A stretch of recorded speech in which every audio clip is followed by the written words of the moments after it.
Hello students, this is Aruna Gupta from Maharaja Agarsen School, Hisar. Today we will continue our third chapter of class 10th Mathematics. कल हमने exercise 3.3 का first और second question किया था.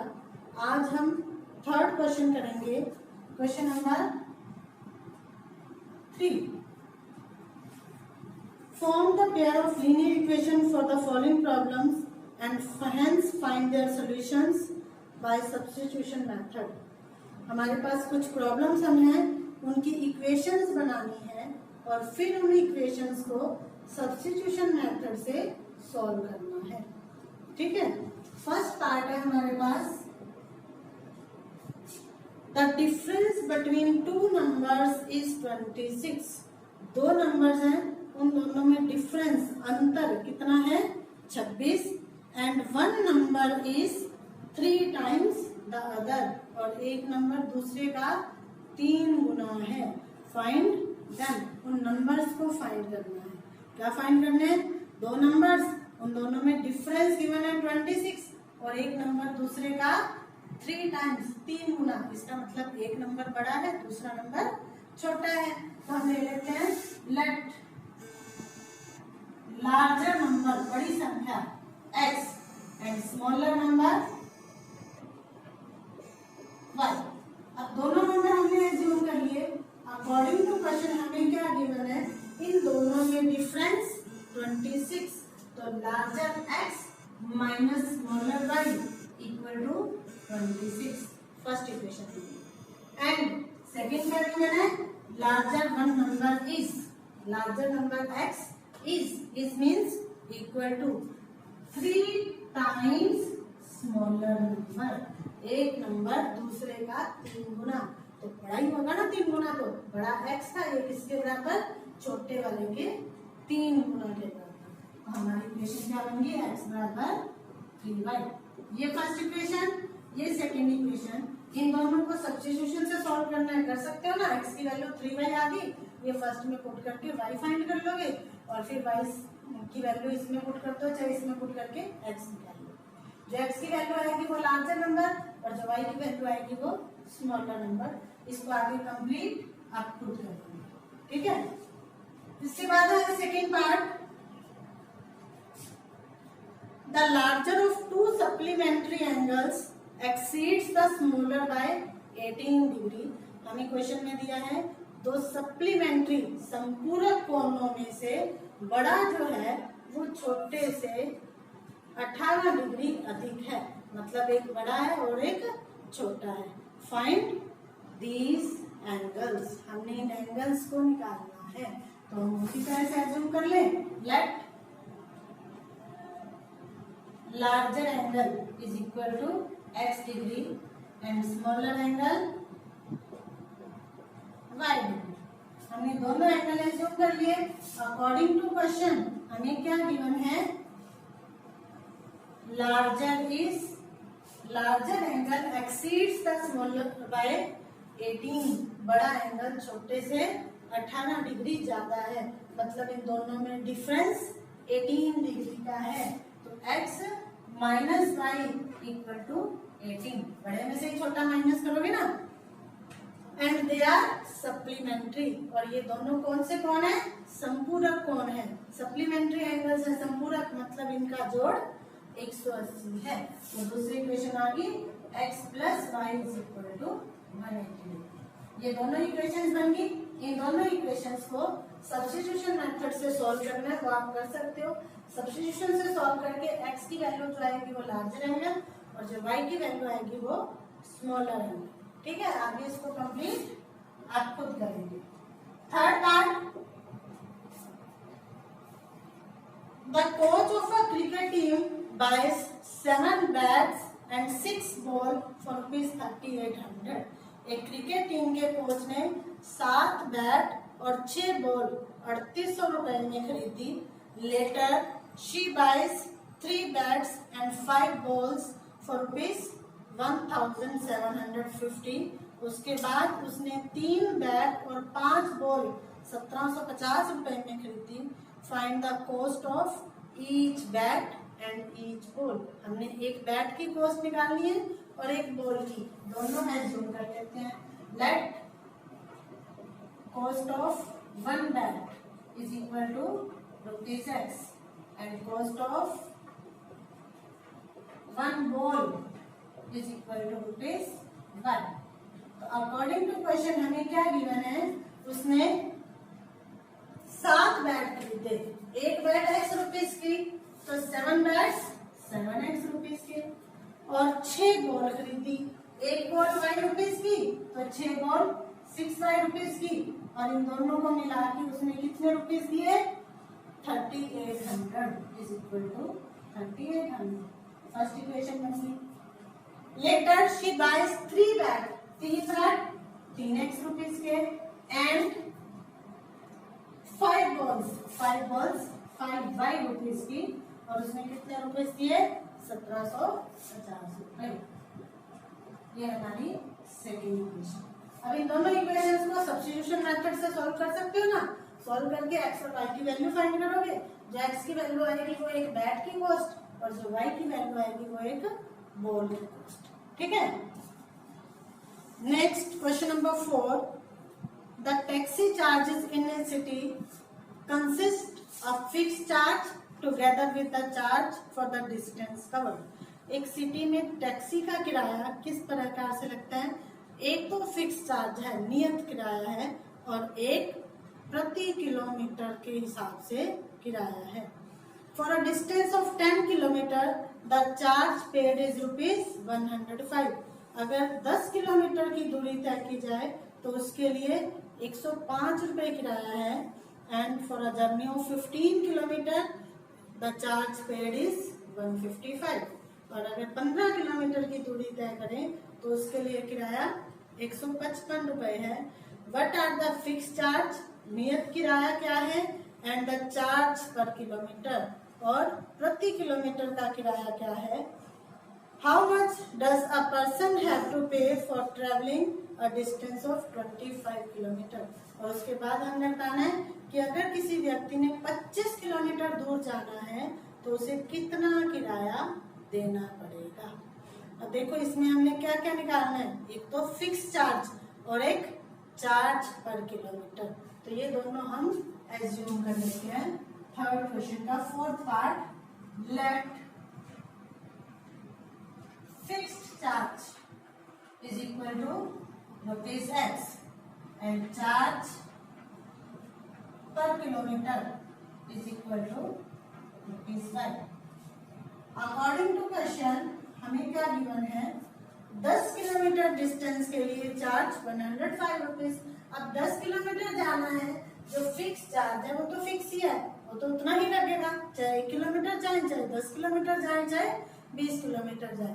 हम ये fix charge को क्या बोल सकते हैं, अब जैसे हम कोई टैक्सी करते हैं किराए पे, तो टैक्सी वाले से पूछते हैं भैया क्या लोगे, तो वो कहता है कि जी 500 रुपए तो मेरी दिहाड़ी है और 10 रुपए पर किलोमीटर तेल का किराया दूंगा, टैक्सी के चार्जेस। तो जो 500 रुपए वो दिहाड़ी बोलता है उसको बोलते हैं हम फिक्स चार्ज। ठीक है। और जो 10 रुपीज पर किलोमीटर कहता है वो चार्ज पर किलोमीटर। अब हमने 10 किलोमीटर जाए, चाहे 20 किलोमीटर जाए, चाहे 50 किलोमीटर, ये फिक्स चार्ज जो उसकी दिहाड़ी है वो तो उतनी रहेगी ना, तो ये तो एक्स ही लगी, और एक्स प्लस 10 किलोमीटर का पर किलोमीटर वाला चार्ज, 1 किलोमीटर का 5 रुपीज है, तो 10 किलोमीटर का 10Y, और उसने कितने रुपीज दिए, 105 रुपीज। सेकेंड पर्सन ने 15 किलोमीटर की डिस्टेंस कवर करनी है और 155, और 15 किलोमीटर जाएगा तब भी फिक्स चार्ज तो एक्स ही रहेगा, प्लस 15 किलोमीटर का पर किलोमीटर चार्ज कितना हो गया 15Y, और उसने कितने लिए 155 रुपीज। अब ये दो इक्वेशन बन गई, इन दोनों को सॉल्व करें, ये फर्स्ट और ये सेकंड। सब्स्टिट्यूशन मेथड से सॉल्व करना है, तो यहाँ से x की वैल्यू निकाले, क्या आ जाएगी 155 माइनस 15y। ये x की वैल्यू फर्स्ट में पुट कर देते हैं, पुट इन फर्स्ट, x की जगह 155 minus 15y plus 10y equal to 105। तो ये क्या बन गया 155 minus 15 plus 10 minus 5y equal to 105. Then 155 minus 105 is equal to 5y. 155 में से 105 माइनस किया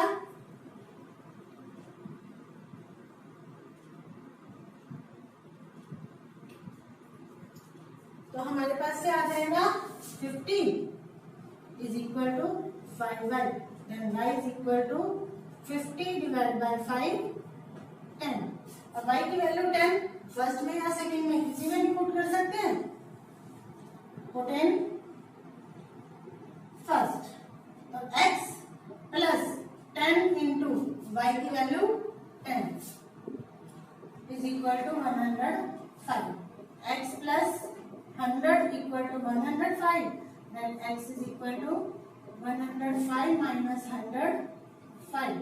इसका मतलब फिक्स्ड चार्ज कितना होगा ₹5 एंड चार्ज पर किलोमीटर हमने y लिया था और y की वैल्यू 10 ₹10. हमने दोनों चार्ज को फाइंड कर लिया. अब क्वेश्चन में आगे था how much does a person have to pay for travelling a distance of 25 kilometre. 25 kilometre का चार्ज कितना होगा. Therefore charge for 25 kilometre is 25 kilometre जाना है फिक्स वही लगेगा x प्लस 25 का पर किलोमीटर 25y. अब इसमें x और y की वैल्यू पुट कर दोगे.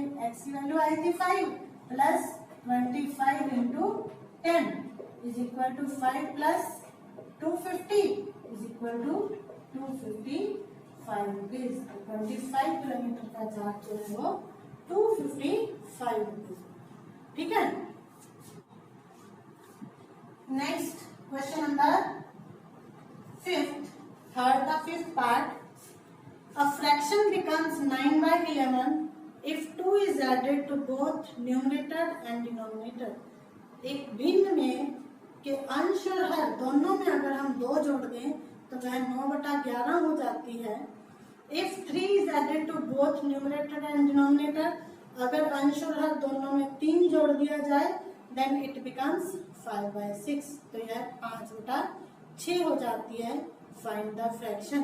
भिन्न ज्ञात कीजिए. फ्रैक्शन निकालनी है तो हम यूज कर लें. Let fraction is equal to x divide by y. हमने फ्रैक्शन मान ली x/y. अब अकॉर्डिंग टू क्वेश्चन हमें क्या गिवन है. ये वाली जो फ्रैक्शन थी x/y, if 2 is added to both numerator and denominator. Numerator में भी 2 ऐड करें डिनोमिनेटर में भी 2 ऐड करें देन इट बिकम्स 9/11. तो यह 9/11 बन जाती है. इसको 8 बार गुना करें. 11 से गुना किया 11x प्लस 22 बराबर 9 से मल्टीप्लाई करें 9y प्लस 18. अब स्टैंडर्ड फॉर्म में लाने के लिए y इधर लाए और कांस्टेंट उधर ले जाए. तो 11x minus 9y equal to 18 minus 22. 11x minus 9y equal to 18 minus 22 minus 4. First condition. Second condition क्या है.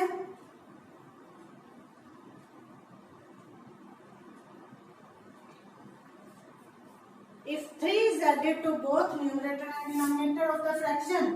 फ्रैक्शन क्या थी x/y.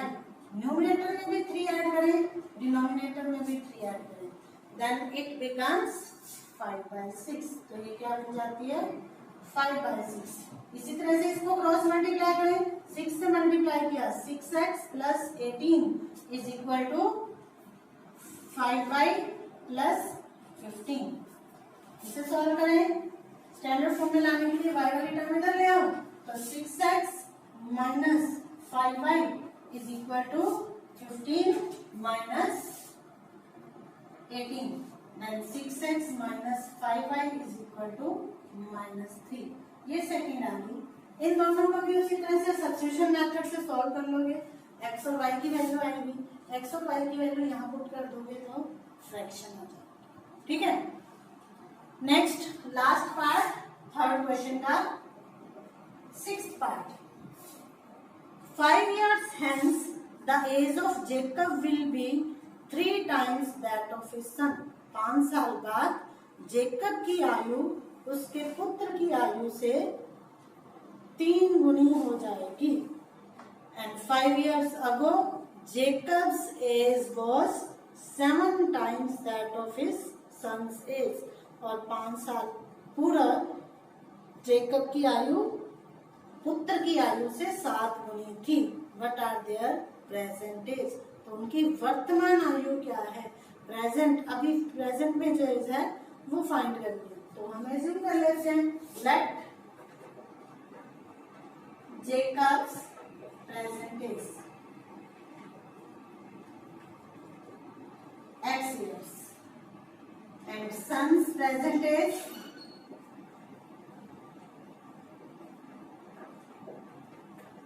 y years. दोनों केस हमने एज्यूम कर. अब क्वेश्चन में हमें क्या गिवन है? 5 years hence, फ्यूचर में 5 साल बाद दोनों क्या हो जाएंगे? दोनों केस 5 साल बढ़ जाएगी. तो जेकब की हो जाएगी x + 5 और सन की y + 5. Jacob will be 3 times. ये 3 टाइम्स है तो हम क्या करें?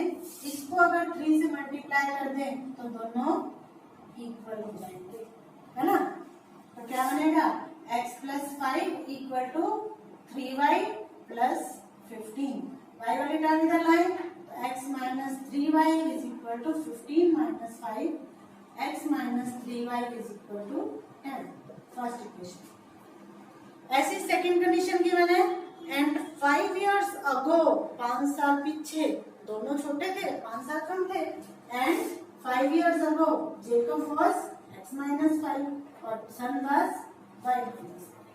जेकब was 7 टाइम्स, ये 7 टाइम्स था तो इसको 7 से मल्टीप्लाई करते हैं दोनों इक्वल आ जाएंगे. तो क्या बना? x - 5 = 7y - 35. तो x - 7y = -35 + 5. तो x - 7y = -30. ये हमारी सेकंड इक्वेशन है. अब इन दोनों इक्वेशंस को आप सॉल्व करोगे, x और y की वैल्यू आएगी. जो x की वैल्यू आएगी वो जेकब्स की प्रेजेंट एज हो जाएगी और जो y की वैल्यू आएगी वो उसके सन की प्रेजेंट एज हो जाएगी. ठीक है, तो आज के लिए बस इतना ही. आज आप अपनी एक्सरसाइज 3.3 कंप्लीट करेंगे. ये सारे क्वेश्चंस मैंने आधे आधे किए हैं, क्वेश्चन बना के छोड़िए, आप इनको कंप्लीट करोगे. और अगर कोई प्रॉब्लम आती है तो मेरे पर्सनल नंबर पे कांटेक्ट करो. ठीक है, ओके.